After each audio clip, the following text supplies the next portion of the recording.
చండీ కవచం వారాహ పురాణంలో వచ్చే ఆ చండీ యొక్క వివరణ గురించి ఉండే శ్లోకాలు దీని కవచం అని పిలుస్తాము.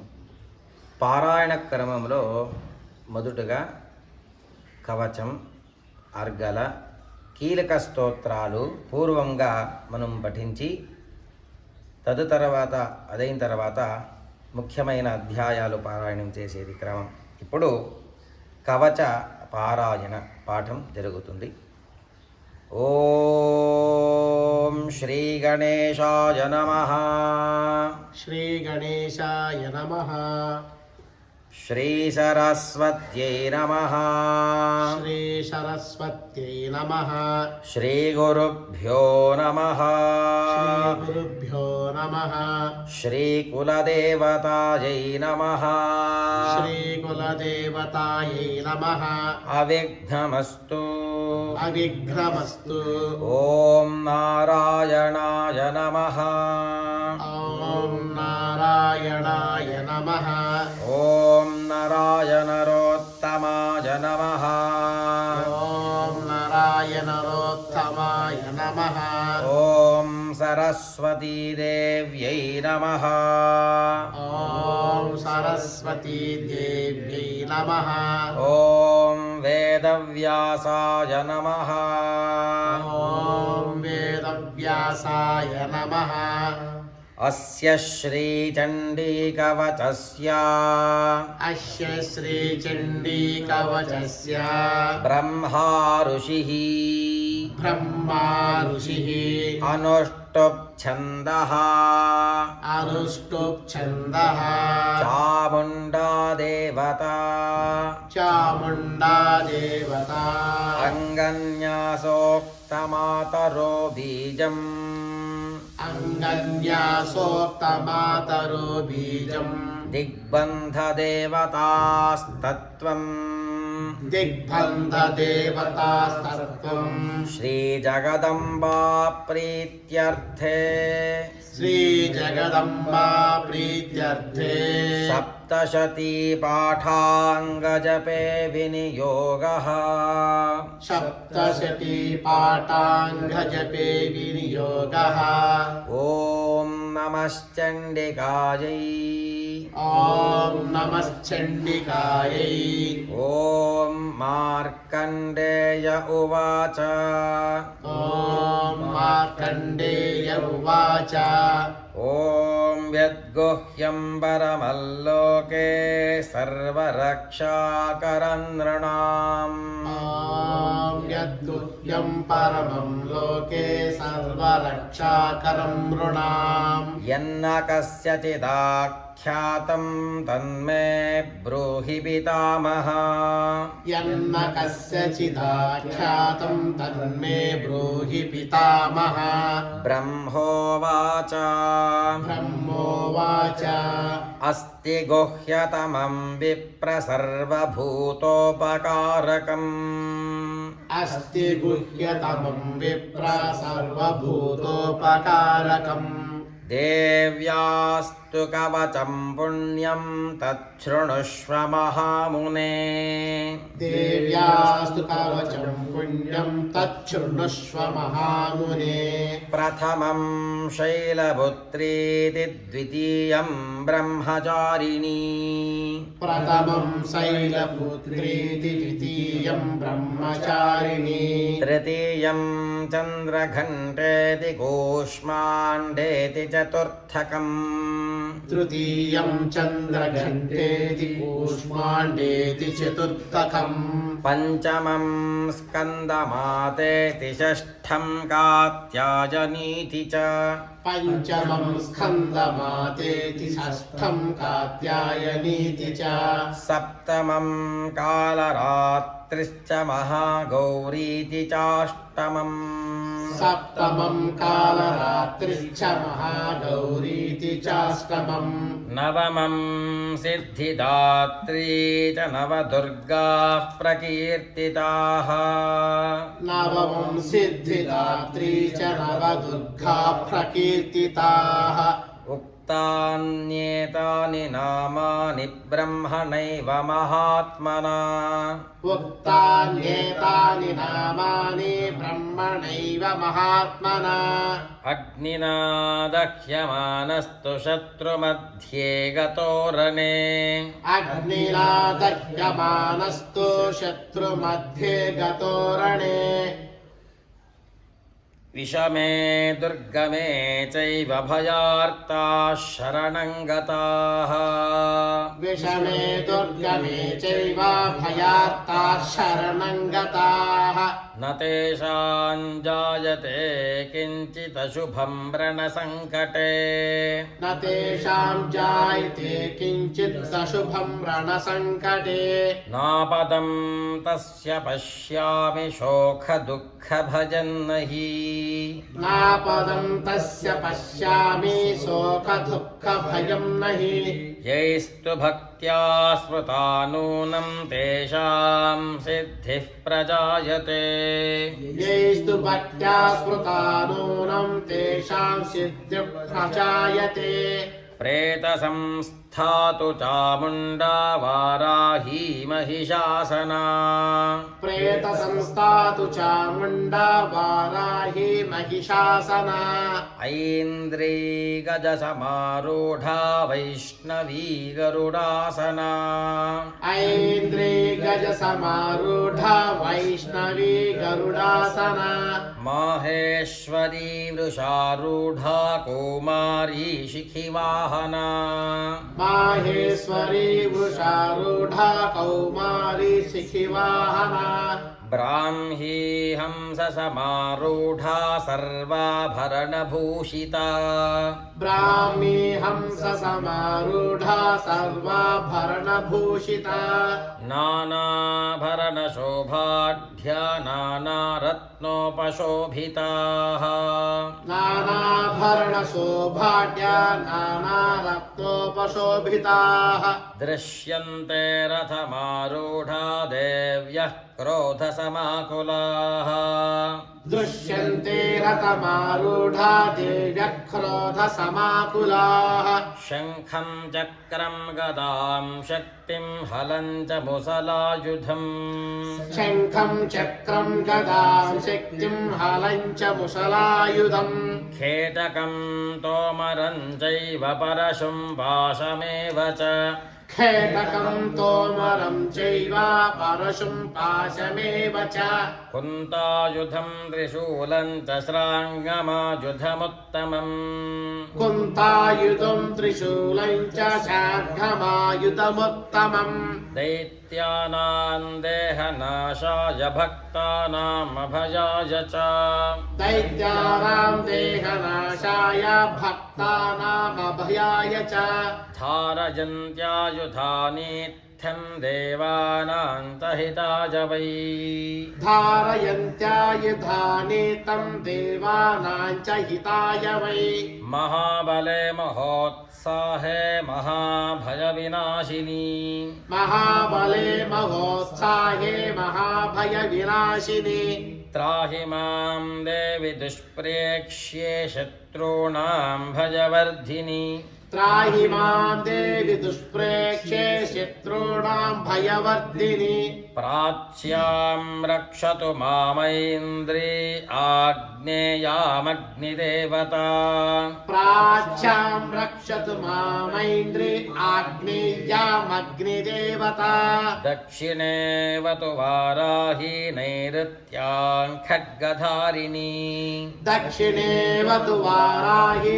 नैऋत्या खड्गधारिणि प्रतीच्यां वारुणी रक्षेद्वायव्यां मृगवाहिनी प्रतीक्षां वारुणी रक्षेद्वायव्यां मृगवाहिनी उदीच्यां रक्ष गोमेरि ईशान्यां शूलधारिणी उदीक्षां रक्ष कौबेरि ईशान्यां शूलधारिणि ऊर्ध्वं ब्रह्माणि मे रक्षे दधस्ताद्वैष्णवी तथा ऊर्ध्वं ब्रह्माणि मे रक्षे धतस्ताद्वैष्णवी तथा एवं दश दिशो रक्षेच्छामुण्डा शववाहना एवं दश दिशो रक्षे चामुण्डा शववाहना जया मे जाग्रतस्थातु विजया स्थातु पृष्ठतः जया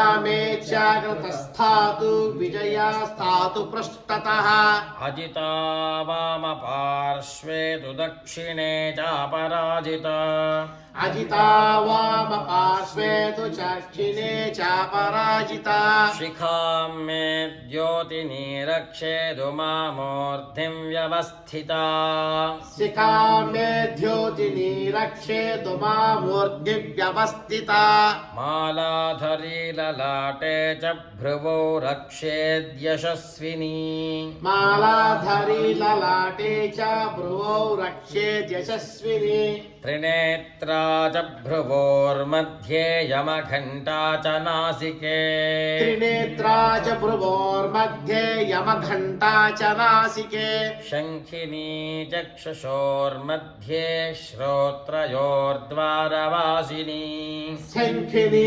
चक्षुषोर्मध्ये श्रोत्रयोर्द्वारवासिनी कपोलो कालिका रक्षेत् कर्णमूले तुषाङ्गरी कपौलौ कालिका रक्षेत् कर्णमूले तु शाङ्करी नासिकायां सुगन्धा च उत्तरोष्ठे च चर्चिका नासिकाया सुगन्धा च उत्तरोष्टे च चर्चिका अधरे चामृतकला जिह्वायां च सरस्वती अधरे चामृतकला जिह्वायां च सरस्वती दन्तान् रक्षतु कौमारी कण्ठमध्ये तु चण्डिका दन्तान् रक्षतु कौमारी कण्ठमध्ये तु चण्डिका घण्टिकां चित्रघण्टा च महामाया च तालुके घण्टिका चित्रघण्टा च महामाया च तालुके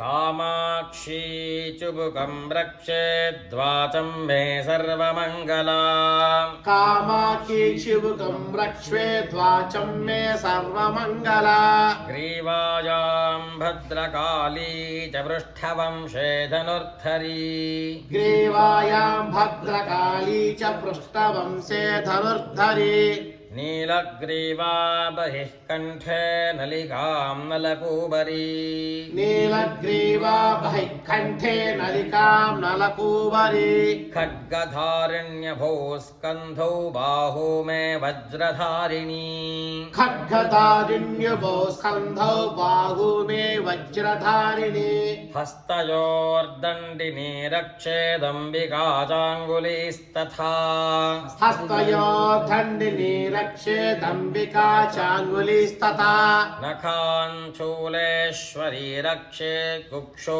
रक्षेन्नलेश्वरी नखाञ्चूलेश्वरी रक्षेत् कुक्षौ रक्षे नलेश्वरी स्तनो रक्षेन्महालक्ष्मीर्मनःशोकविनाशिनी स्तनौ रक्षेर्महालक्ष्मीर्मनः शोकविनाशिनी हृदयं ललिता देवी उदरं शूलधारिणी हृदयं ललिता देवी उदरं शूलधारिणी नाभौ च कामिनी रक्षेद्गुह्यं गुह्येश्वरी तथा नाभौ च कामिनी रक्षेत् गुह्यं गुह्येश्वरी तथा कट्यां भगवती रक्षेज्जानुनी विन्ध्यवासिनी कट्यां भगवती रक्षेच्छानुने विन्ध्यवासिनी भूतनाथा च मेढ्रं मे ऊरू महिषवाहिनी भूतनाथा च मेढं मे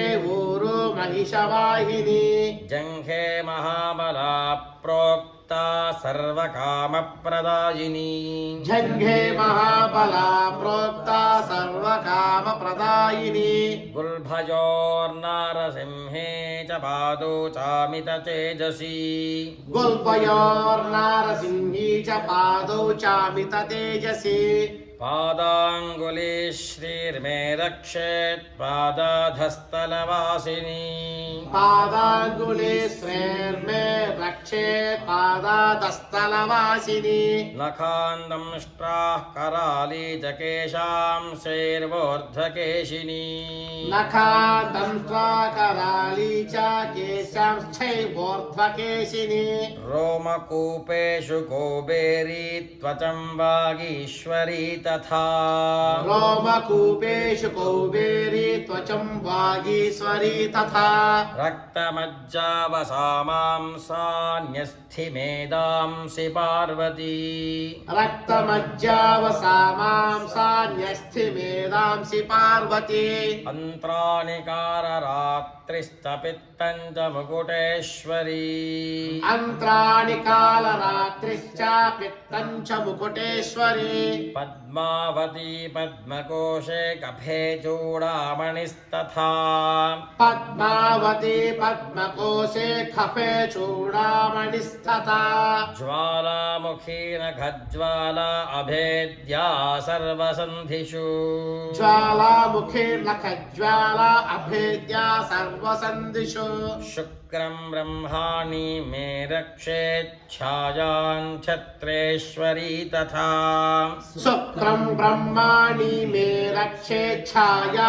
छत्रेश्वरी तथा अहङ्कारं मनोबुद्धिं रक्ष मे धर्मचारिणी अहङ्कारं मनोबुद्धिं रक्ष मे धर्मचारिणी प्राणापानौ तथा व्यानं समानो दानमेव च प्राणापानौ तदा ज्ञानं समानो दानमेव च यशः कीर्तिं च लक्ष्मीं च सदा रक्षतु वैष्णवी यशकीर्तिं च लक्ष्मीं च सदा रक्षतु वैष्णवी गोत्रमिन्द्राणि मे रक्षेत् पशून् मे रक्ष चण्डिके गोत्रमिन्द्राणि मे रक्षेत् पशून् मे रक्ष चण्डिके पुत्रान् रक्षेन्महालक्ष्मीर्भार्यां रक्षतु भैरवी पुत्रान् रक्षेत् महालक्ष्मी भार्यां रक्षतु భైరవి. గురువు గారు, ఇప్పుడు ఇక్కడ ఒక వ్యక్తి ఒక చిన్న మాట తప్పు పలకటం వలన ఒక ఉపద్రవం సంభవించింది, అది చెప్పండి. గతంలో పారాయణ చేసే ఒక పండితుడు పుత్రాన్ రక్షేన్ మహాలక్ష్మీర్ భార్యాం రక్షతు భైరవి అనే విధంగా ఉంటే ఆయన అపభ్రంశంగా పుత్రాన్ రక్షేన్ మహాలక్ష్మీర్ భార్యాం భక్షతు భైరవి అని పారాయణ చేసేవాడు. అప్పుడు 2-3 పెండ్లైనా కూడా వాళ్ళ భార్య చెడిపోతూ ఉంటుంది. అప్పుడు గురువుల దగ్గర ప్రశ్నించినప్పుడు పారాయణ క్రమంలో తప్పు చేస్తున్నావు ఎక్కడో అని చెప్పేసి చదివి కవచంలో భార్యాం భక్షతు భైరవి అని చదువుతుంది. అమ్మవారు ఏం ప్రార్థన చేసుకుంటే అది ఇచ్చేస్తుంది అనే దానికి ఇది మంచి ఉదాహరణ. దానికే మనము ఈ సప్తశతిని పారాయణం చేసేటప్పుడు గురుముఖేన చదవండి అనేది ఈ యొక్క దీనికోసమే. ఇలా ఏ అనాహుతాలు కాకుండా శుభ్రంగా అమ్మవారిని అనుగ్రహం పొందడానికి గురుపదేశము చాలా ముఖ్యము అనేది ఇక్కడ మనం తెలుసుకోవచ్చు ఈ శ్లోకా నుంచి. దాని నుంచి అందరూ కూడా ఆ ఉచ్చారణ అనేది ఎక్కువ గమనం పెట్టి నేర్చుకొని తదనంతరంగా పారాయణ చేసుకునేది శుభం అని ఇక్కడ మనము తెలుసుకోవాలి. సంతోషం.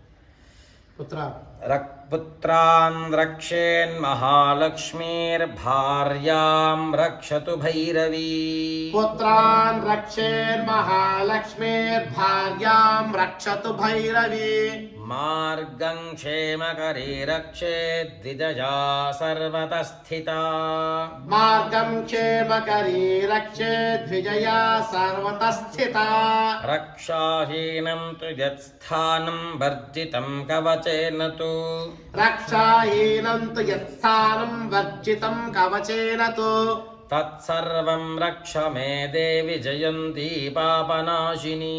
తత్సర్వం రక్ష మే దేవి జయంతి పాపనాశిని. పదమే కన్న గచ్చేత్తు యదీచ్ఛేత్ శుభమాత్మనః. పరమేకం న గచ్చేత్తు యదీచ్ఛేత్ శుభమాత్మనః. కవచేనావృతో నిత్యం యత్ర యత్రాధిగచ్చతి. కవచేనావృతో నిత్యం యత్ర యత్రాధిగచ్చతి. తత్ర తత్రార్థలాభశ్చ విజయః సార్వకామికః. తత్ర తత్రార్థలాభశ్చ విజయః సార్వకామికః. యయం కామయతే కామం తం తం ప్రాప్నోతి నిశ్చితం. యయ్యం కామయేతే కామం తం తం ప్రాప్నోతి నిశ్చితం. గురువుగారు మరొక మాట, ఇప్పుడు ఇక్కడ ఎం ఉన్నదాన్ని ఎం అనేది మనం ఎందుకు చదివాము, అక్కడ ఉన్నటువంటి వ్యాకరణం ఏంటి, అసలు దీనికి ఏదన్నా ఒక దాన్ని ఉదాహరణ సూచిస్తూ దీన్ని కూడా చెప్పవలసిందిగా ప్రార్థన. ఏంటంటే వ్యాస శిక్షము అని ఒక నిబంధనలు ఉన్నాయి. వేదం చదివేదాన్ని కావచ్చు, లేదంటే పురాణ శ్లోకాలు ఇలా స్తోత్రాలు చదివినప్పుడు కొన్ని నిబంధనల్ని సంస్కృత భాషలో పెట్టేది అనేది జరిగింది. అంటే ఇక్కడ అనుస్వారం అంటే సున్నా ముందర యకారం ఎక్కడొచ్చినా కూడా యం అని మనం పిలుస్తాము. ఇప్పుడు పురుష సూక్తంలో తచ్చంయోరావృణీమహే యథావిధిగా పుస్తకంలో ఉన్నట్లే చదివితే మనము తచ్చంయో రావృణీమహే అనేది వస్తుంది. అయితే అనుస్వారం ముఖాంతరముగా ఎదురుగా యకారం ఉండేదాని నుంచి తచ్చంయోరావృణీమహే గాతుం యజ్ఞాయ, రెండో పదాలకు కూడా గాతుం యజ్ఞాయ అని ఉంటుంది. అంటే గాతుం లాస్ట్లో సున్నా ఉంది, అనుస్వారం ఉంది, దాని ముందర యకారం ఉండే దాని నుంచి గాతుం యజ్ఞాయ అనే మనము చదవాలి. విష్ణు సహస్రనామంలో లలితా సహస్రనామంలో కూడా ఇలాగే మీరు దీన్ని వింటే అలాగే చెప్తూ ఉంటారనమాట. అంటే అక్కడక్కడ ఒక సంస్కృతంలో భాషకి ఆ నిబంధనలని పెట్టారు. పదం చదివేటప్పుడు ఇలా మారుతుంది అని చెప్పేసి, ఇది కొన్ని సమాసాలు కొన్ని ఒక సంధులు ఆధారపడి ఉంటాయి, ఆ క్లుప్తమై ఉంటాయి ఆ పదంలో. దాని నుంచి మనం అలాగే చదవాలి. దాన్ని విడిచిపెట్టి చెప్పినప్పుడు మనము దాన్ని విడిచిపెట్టి చెప్పవచ్చు. యం కామయతే కామం అంటే 4 పదాలు విడిచిపెట్టాం. అదే శ్లోక రూపంలో మనము కలిపి చెప్పేటప్పుడు యం కామయతే కామం తం తం ప్రాప్నోతి నిశ్చితం అనే దాన్ని చదవాలి. మళ్ళీ ఈ వాక్యం మళ్ళీ ఒకసారి వెళ్ళిపోదాం, ఈ శ్లోకాన్ని మొత్తం. తత్ర తత్రార్థలాభశ్చ విజయః సార్వకామికః. తత్ర తత్రార్థలాభశ్చ విజయః సార్వకామికః. యం కామయతే కామం తం తం ప్రాప్నోతి నిశ్చితం. యం కామయతే కామం తం తం ప్రాప్నోతి నిశ్చితం. పరమైశ్వర్యమతులం ప్రాప్స్యతే భూతలే పుమాన్. పరమైశ్వర్యమతులం ప్రాప్స్యతే భూతలే పుమాన్. నిర్భజో జాయతే మర్త్యః సంగ్రామేష్వపరాజితః. నిర్భయో జాయతే మర్త్యః సంగ్రామేష్వపరాజితః. త్రైలోక్యే తు భవేత్ పూజ్యః కవచేనావృతః పుమాన్. త్రైలోకే తు భవేత్ పూజ్యః కవచేనావృతః పుమాన్. ఇదం తు దేవ్యాః కవచం దేవానామపి దుర్లభం. ఇదం తు దేవ్యాః కవచం దేవానామపి దుర్లభం. యః పఠేత్ ప్రయతో నిత్యం త్రిసంధ్యం శ్రద్ధయాన్వితః. యః పఠేత్ ప్రయతో నిత్యం త్రిసంధ్యం శ్రద్ధయాన్వితః. దైవీ కళా భవేత్ తస్య త్రైలోక్యేప్యపరాజితః. దైవీ కళా భవేత్ తస్య త్రైలోక్యేప్యపరాజితః. జీవేద్వర్షశతం సాగ్రమపమృత్యు వివర్జితః. జీవేద్వర్షశతం సాగ్రమపమృత్యు వివర్జితః. నశ్యంతి వ్యాధయः सर्वे लूता विस्फोटकादयः नश्यन्ति व्यादयः सर्वे लूता विस्फोटकादयः स्थावरं जङ्गमं वापि कृत्रिमं चाभियद्विषम् स्थावरं जङ्गमं वापि कृत्रिमं चापि यद्विषम् आभिचाराणि सर्वाणि मन्त्रयन्त्राणि भूतले आभिचाराणि सर्वाणि मन्त्रयन्त्राणि भूतले भूचराः खेचराश्चैव जलजाश्चोपदेशिकाः भूचराः खेचराश्चैव जलजाश्चोपदेशिकाः सहजाः कुलजामालाः शाकिनी डाकिनी तथा सहजा कुलजा माला शाकिनी डाकिनी तथा अन्तरिक्षचरा घोरा डाकिन्यश्च महाबलाः अन्तरिक्षचरा घोरा डाकिन्यश्च महाबलाः ग्रहभूतपिशाचाश्च यक्षगन्धर्वराक्षसाः ग्रहभूतपिशाचाश्च यक्षगन्धर्वराक्षसाः ब्रह्मराक्षसवेतालाः कूष्माण्डा भैरवादयः ब्रह्मराक्षसवेतालाः कूष्माण्डा भैरवादयः नश्यन्ति दर्शनात् तस्य कवचे हृदि संस्थिते नश्यन्ति दर्शनात् तस्य कवचे हृदि संस्थिते मानोन्नतिर्भवेद्राग्नस्तेजो वृद्धिकरं वरम् मानोन्नतिर्भवेद्राज्यास्तेजो वृद्धिकरं परम् यशसा वर्धते सोऽपि कीर्तिमण्डितभूतले यशसा वर्धते सोऽपि कीर्तिमण्डितभूतले जपेत् सप्तशतीं चण्डीं कृत्वा तु कवचं पुरा जपे सप्तशतीं चण्डीं कृत्वा तु कवचं पुरा यावत् भूमण्डलं धत्ते सशैलवनकाननम् यावत् भूमण्डलं धत्ते सशैलवनकाननम् तावत् तिष्ठति मेदिन्यां सन्ततिः पुत्रपौत्रिकी तावत् तिष्ठति मेदिन्या सन्ततिः पुत्रपौत्रिकी देहान्ते परमं स्थानं यत्सुरैरपि दुर्लभम् देहान्ते परमं स्थानं यत्सुरैरपि दुर्लभम् प्राप्नोति पुरुषो नित्यं महामाया प्रसादतः प्राप्नोति पुरुषो नित्यं महामाया प्रसादतः स्वस्ति श्रीवाराहपुराणे स्वस्ति श्रीवाराहपुराणे हरिहरब्रह्मविरचितम् हरिहरब्रह्मविरचितम् देव्याः कवचम् देव्याः कवचम् श्रीजगदम्बार्पणमस्तु श्रीजगदम्बार्पणमस्तु।